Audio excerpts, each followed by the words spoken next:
A wealthy businessman kicks a poor little girl out of restaurant. When he discovers her true identity, the shocking truth leaves him filled with regret. The sun beat down on the bustling streets of Florida amid the chaos of vendors shouting and the aroma of tacos filling the air. James Kelly, the epitome of success, was seated in an elegant restaurant overlooking the main square at 45. James was a man used to power. His sharp suit, gold watch, and confident demeanor commanded attention wherever he went. He took a slow sip of his aged whiskey, his thoughts already consumed by the next big business deal that would add another fortune to his name. "Mr. Kelly, your lunch will be ready shortly," the waiter said with a polite bow. James barely nodded, already lost in his thoughts, plotting his next multi-million-dollar acquisition. At that same moment, just outside the restaurant, an 8-year-old girl named Emily walked the streets barefoot, carrying a small box of gum in her hands. Her tattered dress fluttered in the breeze as she searched the crowd for potential customers, every step driven by the need to earn money. For her sick mother, today felt no different from any other day, but fate had something else in store for her. James, from his seat inside, glanced absent-mindedly out the window, and his eyes landed on Emily as she skillfully maneuvered through the crowd. In a matter of seconds, she was inside the restaurant, having slipped past the guards unnoticed. Her large, curious eyes met James's, and for a moment everything seemed to pause. She stepped forward without hesitation. "Would you like to buy some gum, sir?" she asked, her voice soft but determined. James frowned, annoyed by the interruption. "Can't you see I'm busy? Go away before I call security." But Emily didn't move. Her eyes held a strange intensity that caused James to pause. "Please, sir, my mom is very sick and we need money for her medicine. But that's not the only reason I'm here." James's irritation gave way to curiosity. "Oh, and what other reason could there be?" he asked, leaning back in his chair. Emily took a deep breath, as though steeling herself. "I have something important to tell you, something that could save your life." The words hung in the air, heavier than the girl likely understood. James, despite his initial annoyance, felt a flicker of intrigue. He was a man who had heard many lies and false promises in his life, but there was something different about this. "Child saved my life," James repeated, half amused. "How exactly is a little girl like you going to do that?" Emily looked around, aware of the stares from the other diners. "I can't say it here," she whispered, leaning in closer.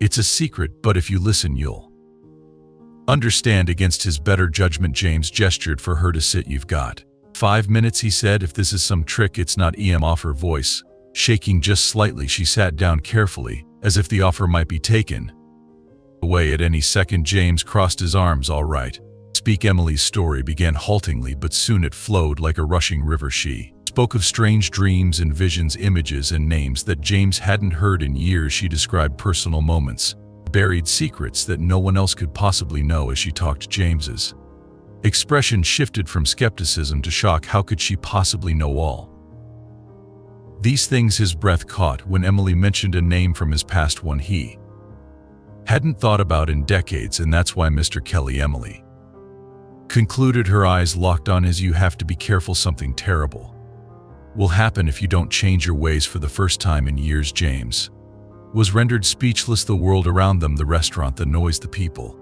seemed to disappear. It was just him and this mysterious girl. "Who are you?" he finally asked, his voice barely above a whisper. Emily smiled, a smile full of wisdom far beyond her years. "I'm just a girl selling gum, but sometimes the answers come from the places you least expect." The moment was broken by the waiter returning with James's lunch. When he looked back, Emily was gone, leaving only her box of gum on the table and a swirl of unanswered questions in his mind. James stared at the food in front of him, his appetite forgotten, his thoughts spinning in 1,000 directions. How had this girl, a child from the streets, shaken the very foundation of his world? The day that followed were a blur for James Kelly.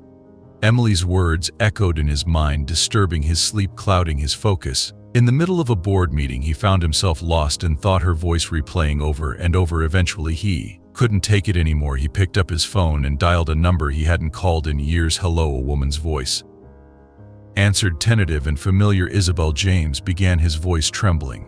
"It's me, James." There was a long pause before she responded. "James, after all these years, why now?" James closed his eyes. "Memo. But if there's even the Slightest chance that our daughter is alive.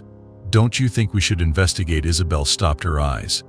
Meeting James's in his gaze, she saw something she hadn't in years. Vulnerability, regret, and a glimmer of hope.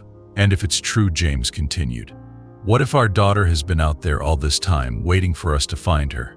Isabel sat down slowly, tears streaming down her cheeks. If it's true, how would we ever find her?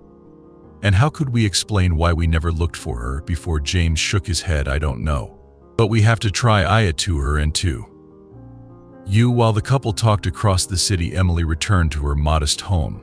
Her mother, Evelyn, greeted her with a tired smile. How did it go today, my child? Evelyn asked, hugging her daughter tightly. Emily smiled back, but her eyes held a wisdom beyond her ears. Good, Mom. I think I did something important today. And Evelyn kissed her daughter's forehead. I'm sure you did, my love. You always do important things. That night, while Emily slept, Evelyn sat beside her bed watching her daughter's peaceful face. Gently, she touched the locket that Emily always wore, a gift from her grandmother. Oh, Mom, Evelyn whispered into the air. If only you knew the gifts your granddaughter has. If only you knew the secrets she holds. At that moment, as if answering a silent call, Emily opened her eyes. Mom, she said sleepily, I had another dream. Evelyn leaned in closer. What did you dream about, my love? I dreamed of a couple, Emily replied. They were sad but also hopeful. And there was a baby, Mom, a baby who got lost, but now they want to find her. A shiver ran down Evelyn's spine. It's just a dream, Emily. Go back to sleep. But as Emily closed her eyes, Evelyn couldn't shake the feeling that something big was about to happen. Something that would change their lives forever. Back at the cafe, James and Isabel had made up their minds they would search for the truth, no matter how painful it might be. Where do we start? Isabel asked. James reached into his pocket and pulled out the pack of gum Emily had left at the restaurant. We start with her, the girl who seems to more than she should.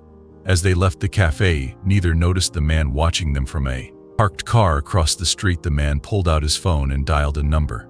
Sir, he said when the line connected, we have a problem. Kelly is asking questions about the past and Hun not alone. On the other end of the line, a cold voice responded, take care of it. We can't let the truth come out. Not now. The man hung up and started his car, discreetly following James and Isabel. The search for the truth had begun, but with it, so had the dangers lurking in the shadows of the past. James and Isabel's search for the truth led them down a path filled with shadows and dangers they never imagined. Days turned into weeks as they followed every lead, every rumor, every loose thread from their shared past. One rainy afternoon, James was in his office sifting through old documents when his assistant rushed in. Mr. Kelly, there's someone insisting on seeing you, he says. It's urgent. James looked up, intrigued. Who is it? An older man. He says he worked at the hospital where your daughter was born. James's heart skipped a beat. Let him in immediately. Moments later, a man